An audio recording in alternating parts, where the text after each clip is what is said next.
fait, ce que je pense, c'est que c'est un des moments de chez SAP France où vraiment on est capable de casser toutes les frontières entre toutes les équipes de SAP France pour se retrouver sur une cause qui est plus grande que tout ce qu'on fait en tant que développeur, en tant que product manager, en tant que vendeur, en tant que pré-vendeur, etc.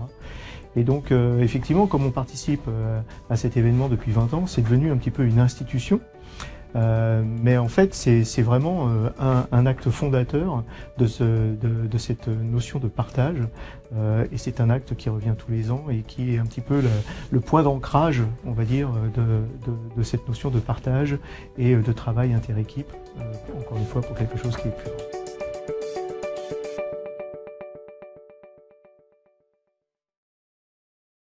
En fait, c'est très simple, c'est qu'il y a encore beaucoup de choses à faire.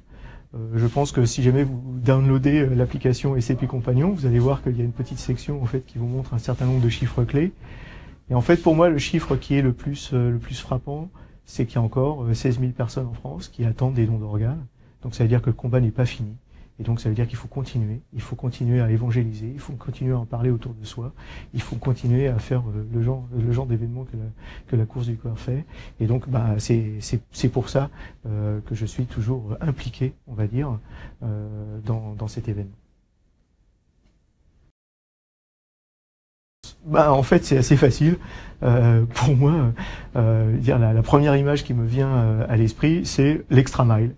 Voilà, la course du cœur, c'est exactement, on va dire, le phénomène, l'événement qui caractérise le plus, dire la volonté de certains collaborateurs de SAP de faire le pas supplémentaire, l'action supplémentaire.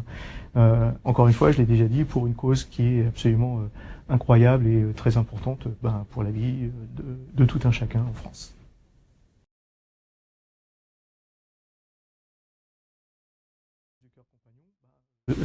En particulier par l'intermédiaire du lab, c'est évidemment on va dire quelques heures de la part de développeurs, de gens qui travaillent sur le UX et le design de l'application elle-même, de testeurs, de gens qui font la maintenance, et puis aussi le troubleshooting. Si jamais ça se passe pas bien un jour, on essaye de faire en sorte de récupérer la sauce et de faire en sorte que l'application continue à marcher, vu que c'est une application publique qui a beaucoup de hits, etc.